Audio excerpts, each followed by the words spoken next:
Saludos y bienvenidos a Euronews Hoy. Israel asedia los hospitales del norte de la Franja de Gaza.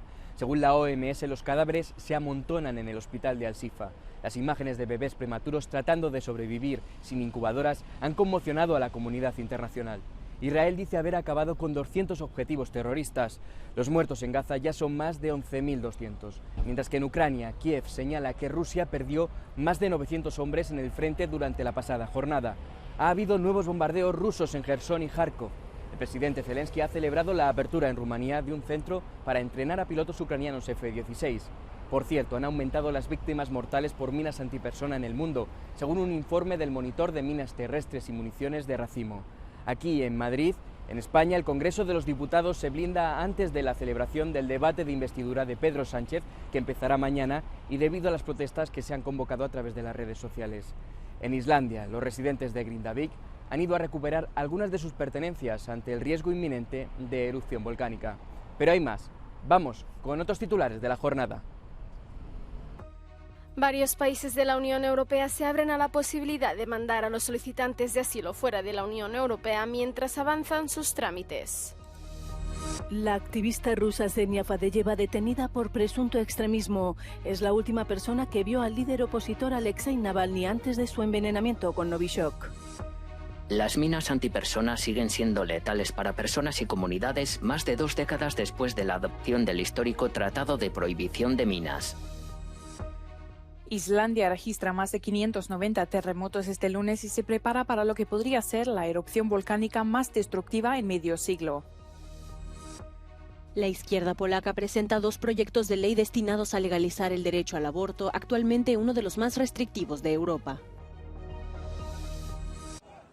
La violenta escalada entre Israel y Hamás en torno a los hospitales está obligando a miles de palestinos a huir de los últimos lugares considerados seguros en el norte de Gaza. Al menos 11.240 palestinos han muerto bajo las bombas, incluidos más de 4.600 niños y 3.130 mujeres. El hospital Al-Shifa, el complejo hospitalario más grande de Gaza, se ha convertido casi en un cementerio con cadáveres amontonándose dentro y fuera del centro médico, según ha advertido la Organización Mundial de la Salud. Las imágenes de bebés prematuros tratando de sobrevivir sin incubadoras ha conmocionado a la comunidad internacional. El presidente de Estados Unidos, Joe Biden, ha pedido a Israel que cambie de táctica.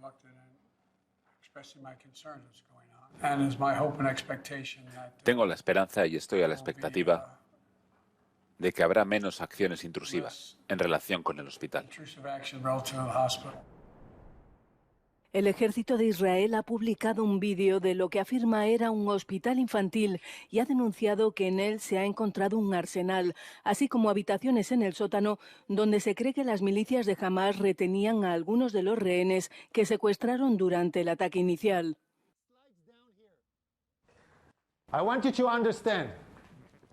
Quiero que entiendan por qué este tipo de equipo es un arsenal para un tremendo combate. Aquí hay explosivos y chalecos explosivos para que los terroristas los hagan explotar dentro de los hospitales y entre los pacientes. Al funesto balance de más de 11.200 palestinos muertos se les suman 1.200 israelíes fallecidos el 7 de octubre en el ataque de Hamás, que sigue reteniendo a más de 200 rehenes. Según la milicia yihadista, uno de ellos habría muerto en un bombardeo israelí. La Unión Europea condena a Hamás por utilizar hospitales y civiles hospitalizados como escudos, al tiempo que insta a Israel a mostrar la máxima contención. Este es el doble mensaje de los 27 tanto a Hamás como a Israel tras el deterioro de la situación en los hospitales de Gaza. Estas son las palabras del alto representante de la Unión Europea, Josep Borrell. Pedimos a Israel que actúe con la máxima moderación para salvar vidas civiles. Condenamos el uso de Hamás de personas de los hospitales como escudos. Pero también expresamos nuestra preocupación por la grave situación de los hospitales que están siendo gravemente afectados por los bombardeos.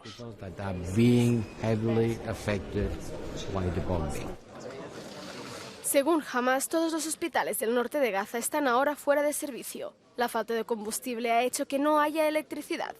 Los ministros de Exteriores europeos, reunidos en Bruselas para analizar la situación, están preocupados.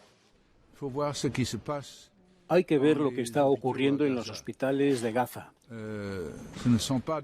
No son campos de batalla. Y hay que escuchar, en mi opinión, a Médicos Sin Fronteras, a la dirección de la OMS, que dicen que los civiles, los pacientes que están en cuidados intensivos no tienen ninguna posibilidad.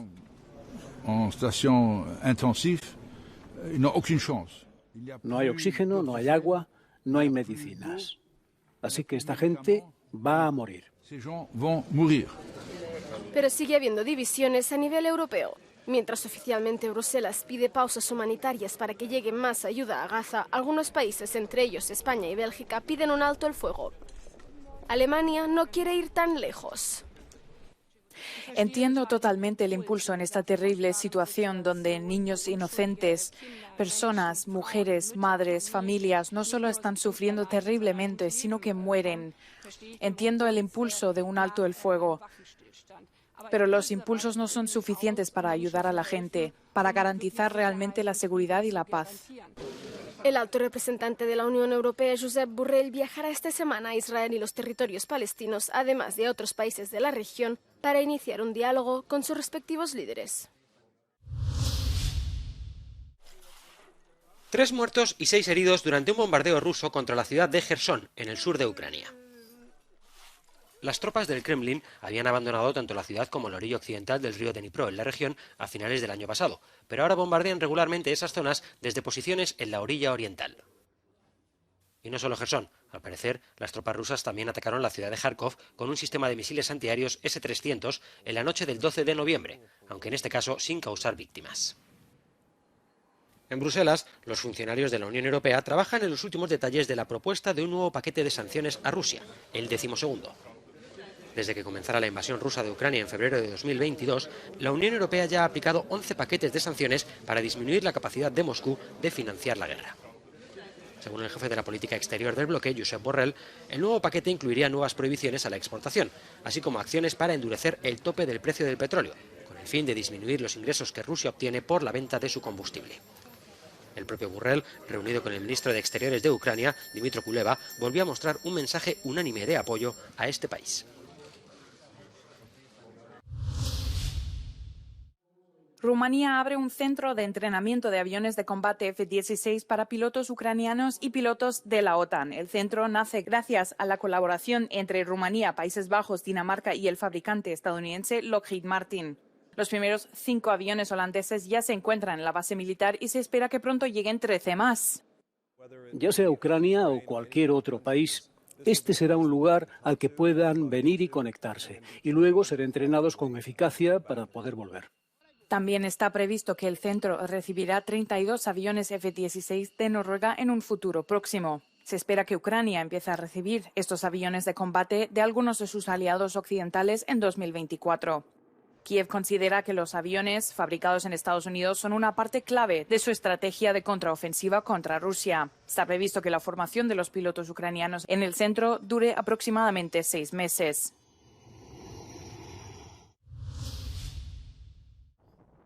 Las minas antipersonas siguen siendo armas de guerra y causando graves daños a personas y comunidades, a pesar de que han pasado más de 2 décadas desde la adopción del histórico Tratado de Prohibición de Minas. Se ha publicado un informe del Monitor de Minas Terrestres, encargado por la Campaña Internacional para la Prohibición de las Minas Terrestres, en el que se analiza el alcance de su uso y quiénes siguen utilizándolas.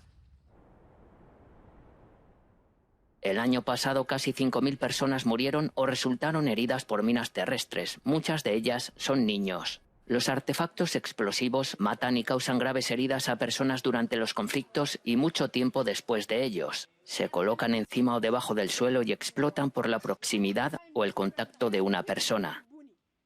Los niños juegan o incluso trabajan en campos que pueden estar minados. Así, no es de extrañar que corran un alto riesgo. El mayor número de víctimas se registró en Siria, Ucrania, Yemen y Myanmar, antigua Birmania. Las minas antipersonas suelen colocarse a mano, pero también pueden ser lanzadas desde aviones, cohetes o vehículos especializados. Las minas terrestres sin explotar destruyen medios de subsistencia, impiden el uso de la tierra e interrumpen el acceso a servicios esenciales en más de 60 países y territorios.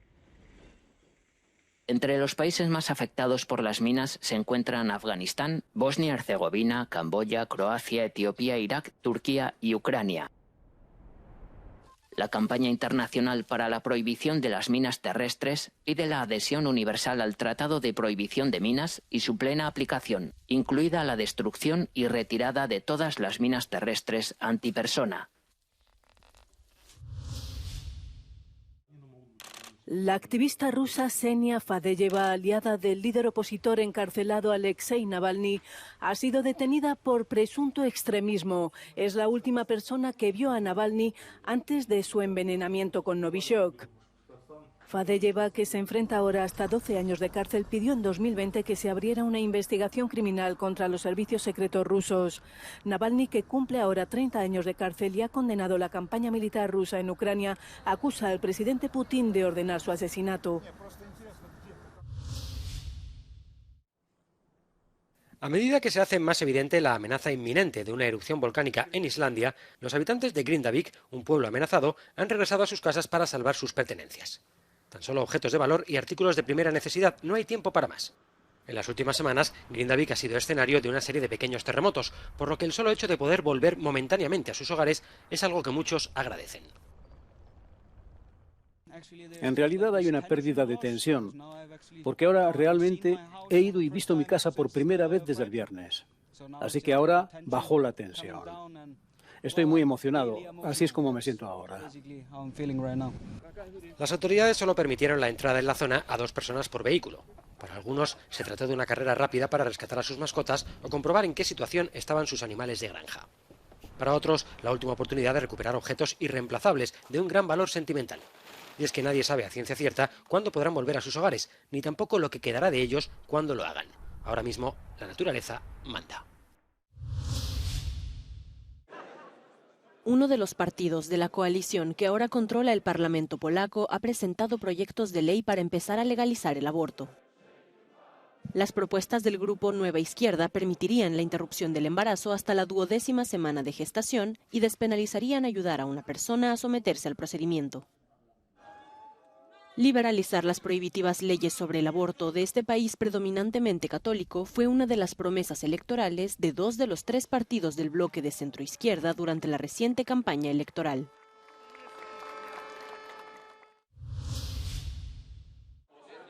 El diputado proeuropeo Szymon Hołownia, líder del partido centrista democristiano Polonia 2050, fue elegido presidente de la Cámara Baja del Parlamento polaco en la primera sesión parlamentaria desde las elecciones de octubre.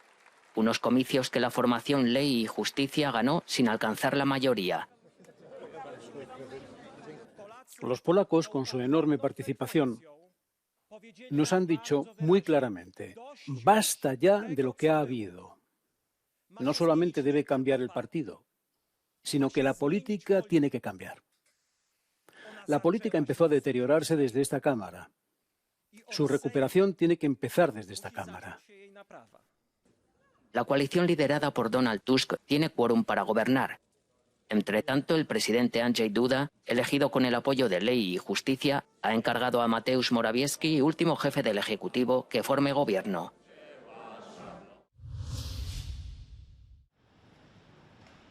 Vuelve el promotor del referéndum del Brexit. Un regreso sorpresa, el del ex primer ministro británico David Cameron.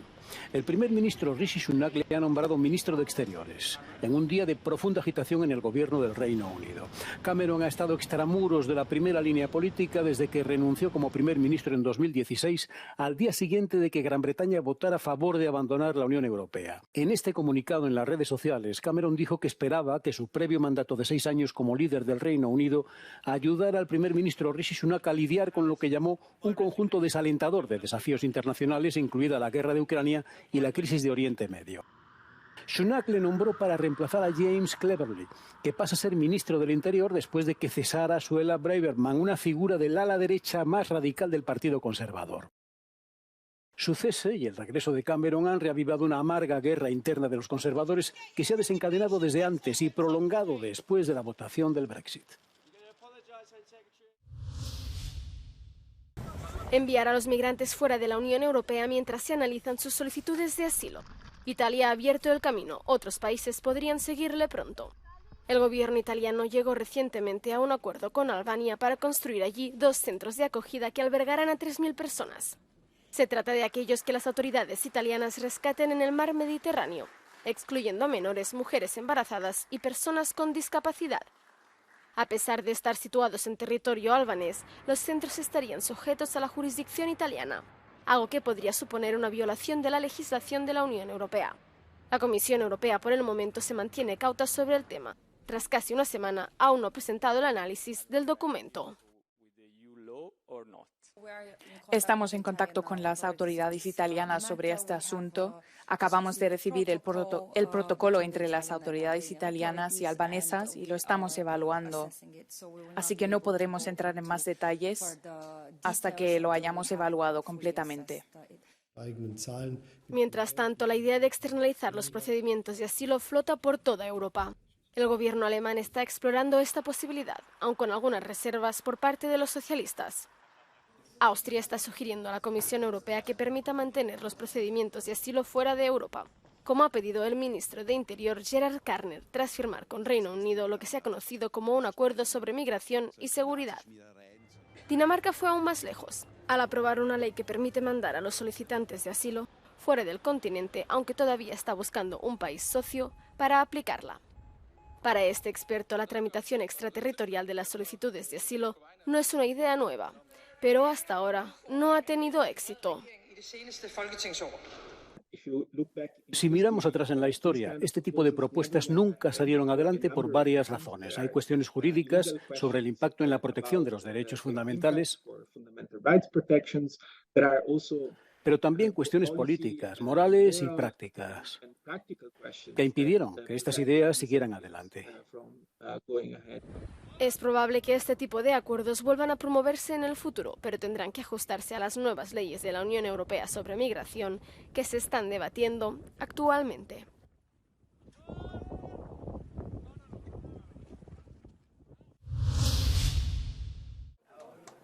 Conmoción e indignación en México ante la muerte del primer magistrado abiertamente no binario de este país. Jesús Ociel Baena fue hallado muerto en su domicilio con aparentes heridas de arma blanca en la ciudad de Aguascalientes.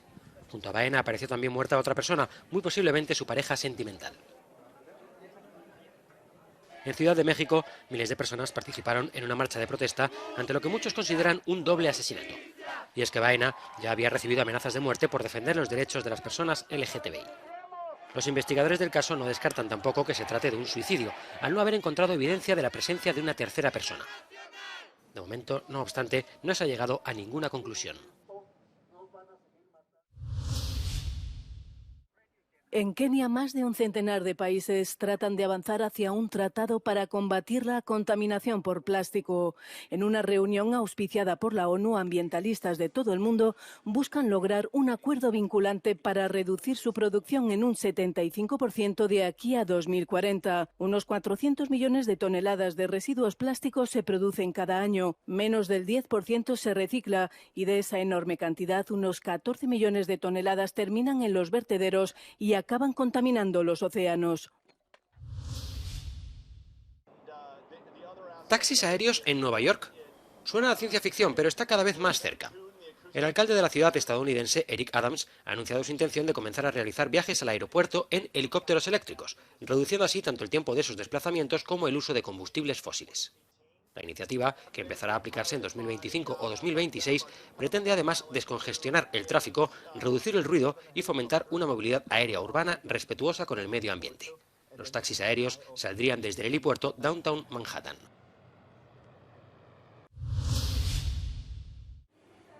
La aerolínea Emirates, una de las compañías aéreas de larga distancia de los Emiratos Árabes Unidos, ha anunciado un pedido de aviones Boeing por un valor equivalente a 49.000 millones de euros. Así comprará 90 variantes del modelo Boeing 777 y añadirá otros 5 aparatos 787 Dreamliners a un pedido previo de 30 unidades. Por su parte, Fly Dubai, la compañía de bajo coste hermana de Emirates, ha hecho un pedido de 30 aviones de largo recorrido al constructor estadounidense. El anuncio se realizó en la inauguración del Salón Aeronáutico de Dubái.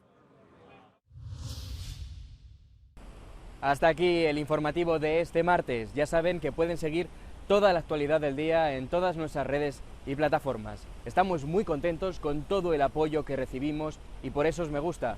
Les dejamos con el no comment del día, en el que verán cómo sobreviven los gazatíes en medio de la ruina. Gracias por seguirnos. Buenos días, buenas tardes, buenas noches.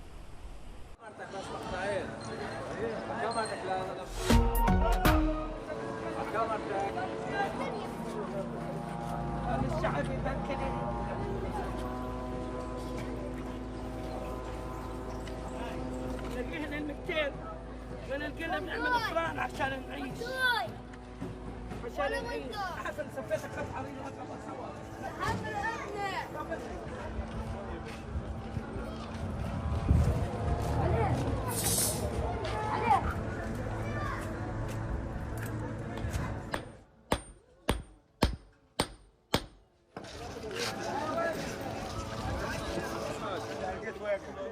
احمد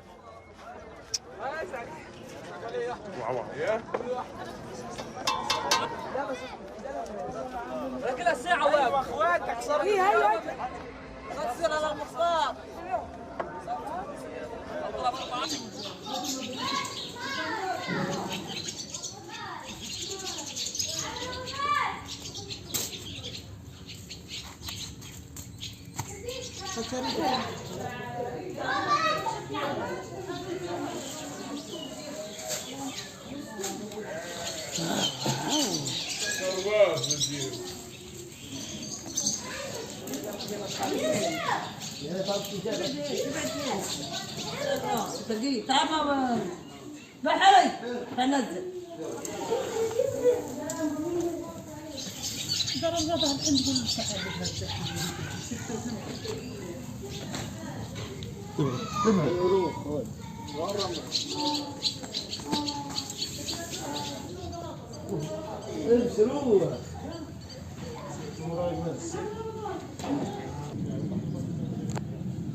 امشي يا عبد الهادي.